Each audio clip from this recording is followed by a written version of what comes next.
There have been significant contribution of women to society throughout history, and the potential for even greater contribution lie in the future.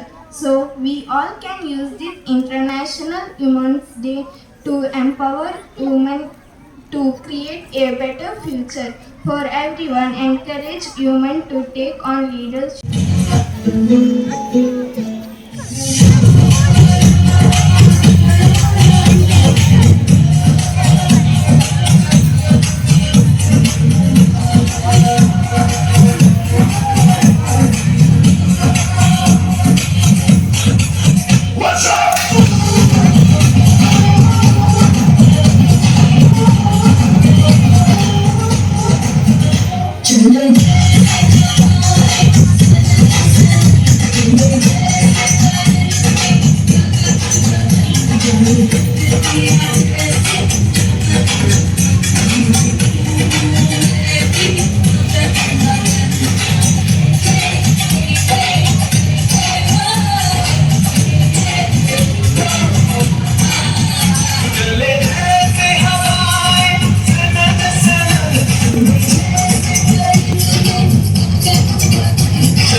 ഒരു ദിനം.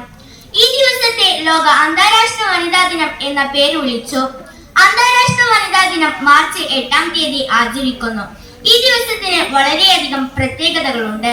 സ്വന്തം ജോലിസ്ഥലത്തെ ജീവിത സാഹചര്യങ്ങൾ മെച്ചപ്പെടുത്താനായി സ്ത്രീകൾ നടത്തിയ മുന്നേറ്റത്തിനും വ്യവസായ കുത്തക തൊഴിലാളികൾ മുതലാളികൾക്ക് മേൽവിയർപ്പും ശക്തിയും കൊണ്ട് സ്ത്രീകൾ വരിച്ച വിജയത്തിന്റെയും കഥയും ഈ നിമിഷത്തിൽ നമ്മൾ മറക്കരുത്. 20-ാം നൂറ്റാണ്ടിന്റെ തുടക്കത്തിൽ വ്യാവസായിക വളർച്ചയിലേക്ക് കാലുകുത്തിയ പല രാജ്യങ്ങളിലും കുറഞ്ഞ വേതനത്തിലും മോശപ്പെട്ട ചുറ്റുപാടിലും തൊഴിൽ ചെയ്യേണ്ടി വന്ന സ്ത്രീകളുടെ കരുണറപ്പിന്റെ അംഗീകാരം തന്നെയാണ് ലോക വനിതാ ദിനം എന്ന ആശയത്തിന്റെ പാതയൊരുക്കിയത്. സ്ത്രീകളോടുള്ള വിവേചനവും അതിക്രമങ്ങളും അവസാനിപ്പിക്കുക എന്നത് അന്താരാഷ്ട്ര വനിതാ ദിനത്തിന്റെ മുഖ്യ ലക്ഷ്യങ്ങളിൽ ഒന്നാണ്. എല്ലാ രംഗങ്ങളിലും മാറ്റമുണ്ടാകുന്നത് പോലെ ಸ್ತ್ರೀಗಳುಳ್ಳ ಸಮೂಹത്തിന്റെ ಚಿಂತಾಗತಿಯು ಇನಿ ಮಾറ്റം ವരണം. ಹೇಳುತ್ತೇನೆ, ಉತ್ತರ ಗೊತ್ತಿದ್ದರೆ ಮುಂದೆ ಬಂದು ಹೇಳಬೇಕು. ഭാരതದ ಮೊದಲ ಮಹಿಳಾ ಪ್ರಧಾನಿ ಯಾರು? പ്രിയപ്പെട്ട കുട്ടികളെ, എല്ലാവർക്കും 5 ചോദ്യത്തിനും 5 മാർക്കും കിട്ടിയതുകൊണ്ട് സന്തോഷത്തിലിരിക്കുമായിരിക്കും അല്ലേ? ആണോ? 5 ശരിയായോ നിങ്ങളുടെ? വെറുതെ സ്ത്രീകളെ പറ്റിയുള്ള ചോദ്യങ്ങൾക്ക് നമുക്ക് ഉത്തരം പറയാൻ പറ്റിയില്ല എന്ന് പറഞ്ഞാൽ അത് വലിയ മോശമാണ്. നേരത്തെ കൂട്ടുകാർ അവതരിപ്പിച്ചില്ലേ, ഈ ഭൂമിയിൽ നമുക്ക് ജന്മം തന്ന് താരാട്ടുപാടി പാലൂട്ടി വളർത്തിയത് ആരാണ്? ഒരു സ്ത്രീയാണ് അല്ലെ? ബൈബിളിൽ പറയുന്നത് ഇങ്ങനെയാണ്, അവിടുന്ന് മനുഷ്യനെ സൃഷ്ടിച്ചു, സ്ത്രീയും പുരുഷനുമായി സൃഷ്ടിച്ചു, മനുഷ്യൻ എന്ന് പേര് വിളിച്ചു. അപ്പൊ ഭൂമിയിൽ 2 വർഗ്ഗമേ ഉള്ളൂ, സ്ത്രീ പുരുഷൻ. സ്ത്രീയും പുരുഷനുമായി സൃഷ്ടിച്ചു, അവനെ അവിടുന്ന് മനുഷ്യൻ എന്ന് വിളിച്ചു. പുസ്തകത്തിന്റെ 5-ാം അധ്യായം 2-ാം വാക്യത്തിൽ പറയുന്ന ഒരു വാക്യമാണത് ബൈബിളില്. അപ്പൊ സ്ത്രീയും പുരുഷനുമായി സൃഷ്ടിച്ച് സ്ത്രീക്ക് ഒരു പദവി നൽകി. എന്താണെന്ന് അറിയോ? ജീവൻ നൽകാനുള്ള ഒരു പദവി. ജീവൻ നൽകാനുള്ള ഒരു പദവി മനുഷ്യന്, സ്ത്രീക്ക്, മനുഷ്യരിൽ സ്ത്രീക്ക് ദൈവം കൊടുക്കുന്നുണ്ട്. അതുകൊണ്ട് സ്ത്രീ മാനിക്കപ്പെടണം എന്നാണ് എഴുതിയിരിക്കുന്നത്. അതുകൊണ്ട് സ്ത്രീ മാനിക്കപ്പെടണം. നമുക്ക് അമ്മയാണോ ഇഷ്ടം, അച്ഛനെയാണോ കൂടുതൽ ഇഷ്ടം എന്ന് ചോദിച്ചാൽ ഒട്ടുമിക്ക കുട്ടികളും ഒരു അമ്മയാണ് ഇഷ്ടം. കാരണം ഏറ്റവും കൂടുതൽ നിങ്ങൾക്ക് വേണ്ടി കഷ്ടപ്പെടുന്നത് അല്ലെ? നേരം വെളുത്ത് ഡ്രസ്സ് എടുത്തു തരുന്നു, ഭക്ഷണം പാകം ചെയ്തു തരുന്നു, വാരി തരുന്നു, അസുഖം വരുമ്പോ നോക്കുന്നു, ആശുപത്രി കൊണ്ടുപോകുന്നു, എല്ലാം കൂടുതലായി ചെയ്യുന്നത് അമ്മയായതുകൊണ്ട് എപ്പോഴും പറയാം അമ്മയാണെന്ന് അല്ലേ? സ്ത്രീ എഴുതിയിരിക്കുന്ന കണ്ടിട്ടുണ്ടോ? സ്ത്രീ എന്ന് എഴുതിയിരിക്കുന്നത് കണ്ടിട്ടുണ്ടോ? സാ എഴുതി, അതിന്റെ താഴെ താ എഴുതി, എന്നിട്ട് അതിന് രാ കൊണ്ട് ഒരു വള്ളി ചിഹ്നം കൊണ്ട് ചുറ്റിപ്പെട്ടിട്ടുള്ളതാണ് സ്ത്രീ. അതായത് ഇതാണ് സ എന്നാൽ സാത്വിക ഗുണങ്ങൾ എന്നാണ് അർത്ഥം. ശ്രദ്ധിച്ചു കേൾക്കണം. സാത്വിക ഗുണങ്ങൾ എന്ന് പറഞ്ഞാൽ സദ്ഗുണങ്ങൾ, നല്ല ഗുണങ്ങളുള്ളവളാണ് സ്ത്രീ. ഇനിയോ സ കഴിഞ്ഞിട്ട് താഴെയാ താ എഴുതുന്നത്. സായുടെ താഴെ താ എഴുതും. താ എന്ന് പറഞ്ഞാൽ തമസ്, ഇരുട്ട്. തമോ ഗുണങ്ങളെ അടിയിലാക്കുന്നവൾ സ്ത്രീ. തമോ ഗുണം എന്ത് പ്രശ്നങ്ങളൊക്കെ ഉണ്ടെങ്കിലൊക്കെ അത് പരിഹരിക്കാൻ കുടുംബത്തിൽ അമ്മ വേണം അല്ലെ. തമോ ഗുണങ്ങളെ അടിയിലാക്കി രജോ ഗുണങ്ങളാൽ ചുറ്റപ്പെട്ടവൾ സ്ത്രീ. രജോ ഗുണങ്ങളാൽ ചുറ്റപ്പെട്ടവൾ സ്ത്രീ. ആ സ്ത്രീ എന്ന വാക്ക് സാത്വികമുണ്ട്, തമോ, രജോ ഗുണം. ഈ സ ത റ എന്ന 3 അക്ഷരങ്ങൾ കൊണ്ടാണ് സ്ത്രീ എന്ന പദം നിർമ്മിച്ചിട്ടുള്ളത്. ഒന്നുകൂടെ പറയാം. സാത്വിക ഗുണങ്ങളെ മുകളിലാക്കി, തമോ ഗുണങ്ങളെ അടിയിലാക്കി, രജോ ഗുണങ്ങളാൽ ചുറ്റപ്പെട്ടവൾ സ്ത്രീ. 1970 UN ഇങ്ങനെ അന്താരാഷ്ട്ര വനിതാ ദിനം ആഘോഷിക്കണമെന്ന് പറഞ്ഞതും നിശ്ചയിച്ചതും തീരുമാനിച്ചതും. പക്ഷേ ഇന്ത്യയിൽ 1990 ഇത് ആചരിക്കുന്നത്.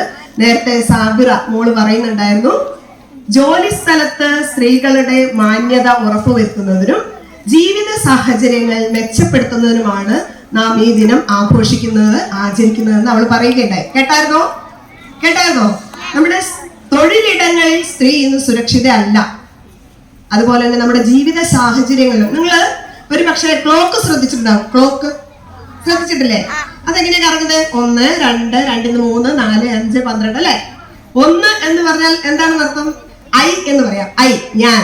1ാം സ്ഥാനത്ത് നമ്മൾ വരണം. 1ാം സ്ഥാനത്ത് ആര് വരണം?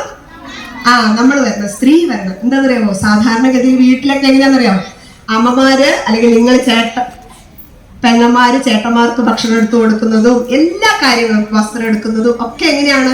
ആദ്യം ആൺകുട്ടികൾക്ക് പ്രാധാന്യം കൊടുക്കും, അല്ലെങ്കിൽ ആദ്യം അച്ഛന് പ്രാധാന്യം കൊടുക്കും. 1ാം സ്ഥാനത്ത് എപ്പോഴും അച്ഛൻ, പിന്നെ സഹോദരങ്ങൾ, പിന്നെ അയൽവക്കക്കാര്, നിങ്ങളുടെ സുഹൃത്തുക്കള്, ഇങ്ങനെ എല്ലാം വന്ന ശേഷം അവരുടെ വായന, പത്രം വായിക്കുന്നതും ഒക്കെ ഏറ്റവും അവസാനമായിരിക്കും സ്ത്രീ ചെയ്യുന്നത്. ഇങ്ങനെ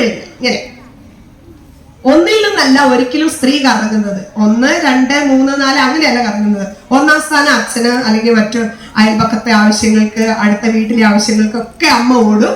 അവസാനമാണ് 12ാം സ്ഥാനത്താണ് ആര് നിൽക്കുന്നത്? എപ്പോഴും സ്ത്രീ നിൽക്കുക. പക്ഷെ സ്ത്രീ നിൽക്കേണ്ടത് അവിടെയല്ല. 1ാം സ്ഥാനത്ത് നിന്നുകൊണ്ട് പത്രവായനയിലും അറിവ് നേടുന്നതിലും മറ്റുള്ളവരെ സഹായിക്കുന്നതിലും ഭക്ഷണം പാചകം ചെയ്യുന്നതിലും നല്ല കഴിവുകൾ വർദ്ധിപ്പിക്കുന്നതിലും ഒക്കെ. നിങ്ങൾ വെറുതെ ഒരു ഭാര്യ എന്നുള്ളൊരു സിനിമ കണ്ടിട്ടുണ്ടാവും. അതിനകത്ത് പറയുന്നുണ്ട്, ഒരേ സമയം തന്നെ അനേകം ജോലികൾ ചെയ്യാൻ സ്ത്രീകൾക്ക് കഴിവുണ്ട്. പുരുഷന്മാർക്ക് ആ കഴിവുകൾ അത്ര തന്നെ വരില്ല. കാരണം പത്രം വായിച്ചിരിക്കുന്ന അച്ഛൻ അതിന്റെ കൂടെ ഒരു ചായയും കൂടെ കുടിക്കുമായിരിക്കും. പക്ഷെ അമ്മ എന്ത് ചെയ്യും? അതേ സമയത്ത് ദോശ മറിച്ചിടും, ഇടയ്ക്ക് പത്രം വേണമെങ്കിൽ ഒന്ന് മറിച്ചൊന്ന് നോക്കും. കുട്ടിക്ക് ഇന്ന് ക്ലാസ് ഉണ്ടോ, വേറെ എന്തെങ്കിലും അവധി ഉണ്ടോ, ഹർത്താലുണ്ടോ എന്നൊക്കെ ആ പത്രം ഒന്ന് നോക്കും. അതിന്റെ ഇടയ്ക്ക് മോളുടെ ടിഫിൻ ബോക്സിലൊക്കെ ഭക്ഷണം എടുത്തിടും. അതിനിടയ്ക്ക് അമ്മയെന്ന് വിളിക്കുമ്പോഴത്തേനും ഓർഡർ വന്ന് സോക്സ് ഇട്ട് തരും, പാവാട ഇട്ട് തരും, ബ്ലൗസ് ഇട്ട് തരും. ഇങ്ങനെ ഒരു 100,000 കാര്യങ്ങൾ ഒരുമിച്ച് ചെയ്യത്തക്ക രീതിയിലുള്ള ഒരു ശക്തി കൊടുത്തിട്ടാണ് സ്ത്രീയെ സൃഷ്ടിച്ചിരിക്കുന്നത്. അതുകൊണ്ടാണ് സ്ത്രീ മാനിക്കപ്പെടണം എന്ന് പറയുന്നത്. അപ്പൊ സ്ത്രീയെ മാനിക്കണം. അവൾ മഹാപുണ്യവതിയാണെന്നാണ് കൂട്ടുകാർ പറഞ്ഞത് അല്ലേ? അങ്ങനെയല്ലേ പറഞ്ഞേ? അപ്പൊ നമ്മൾ നോക്കിയേ, ചെറിയ കുട്ടികൾ വരെ ഇന്ന് ലൈംഗിക ആഭാസങ്ങൾക്കൊക്കെ ഇരയാവുന്നത്. ഈ അടുത്ത് ആലുവയിലൊക്കെ വിസ്മയ എന്ന് പറഞ്ഞൊരു കുട്ടിയെ കാണാതാവുന്നത്, പിന്നെ ഇപ്പൊ ഈ അടുത്തൊരു 17 കുട്ടികളെ മരണപ്പെട്ടതും, വൃക്കയ്ക്കും കിഡ്നിക്കൊക്കെ വേണ്ടി കുട്ടികളെ കൊല്ലുന്നതും, ഇങ്ങനെ എതിലേ പോയാലും. അതുപോലെ തന്നെ സ്ത്രീകളിലും ഉണ്ട് ജോളിമാരൊക്കെ ഉണ്ട്. ജോളിമാരല്ലേ 7 പേരൊക്കെ കൊന്ന്. അപ്പൊ നമ്മുടെ ജീവിതത്തിന്റെ ഒരു ശൈലി എന്തായിരിക്കണം? നന്മ ചിന്തിക്കുകയും നന്മ പ്രവർത്തിക്കുകയും ചെയ്യുന്നവർ. പ്രോഗ്രസ്. നമ്മൾ വണ്ടി ഓടിക്കുമ്പോൾ ആക്സിലറേറ്റർ കൊടുക്കാറുണ്ട്. ഇതിന് വേഗത കൂട്ടാൻ വേണ്ടിയിട്ടാണ് ആക്സിലേറ്ററിൽ ചവിട്ടുന്നത് അല്ലെ? Accelerate the progress. അപ്പൊ നമ്മുടെ രാജ്യത്ത് പുരോഗതി അതിവേഗം ആകണോ? നമ്മൾ എവിടെ നിക്ഷേപിക്കണം? സ്ത്രീകൾക്ക് നല്ല വിദ്യാഭ്യാസം കൊടുക്കണം, നല്ല സൗകര്യങ്ങൾ കൊടുക്കണം, നല്ല അറിവ് കൊടുക്കണം. ക്ലാസ്സിലൊക്കെ പഠിക്കുമ്പോൾ നിങ്ങൾ വിട്ടുകൊടുക്കും ലീഡർഷിപ്പ്. അവൻ ലീഡർ ആയിക്കോട്ടെ, എന്ന് വിചാരിക്കണോ? വേണ്ട. അപ്പൊ ആൺകുട്ടികൾ എന്ത് ചെയ്യണം? അവര് ലീഡർ ആയിക്കോട്ടെ, അവര് ഉയർന്നു വരട്ടെ എന്ന് ചിന്തിക്കോ?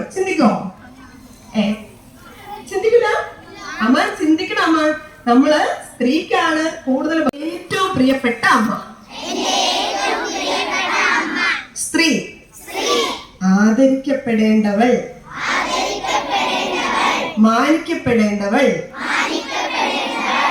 ഇനി മുതൽ സ്ത്രീകളോട് എന്നും ബഹുമാനപൂർവം പ്രവർത്തിക്കും. ഞാൻ ശക്തയാണ്. സ്ത്രീകൾക്കൊന്ന് പറഞ്ഞേ, സ്ത്രീ വന്നാരാ? പെൺകുട്ടികൾക്കൊന്ന് പറ, ഞാൻ ശക്തയാണ്. അബലയല്ല. അബല എന്ന് പറഞ്ഞ ബലം അറിയാമോ?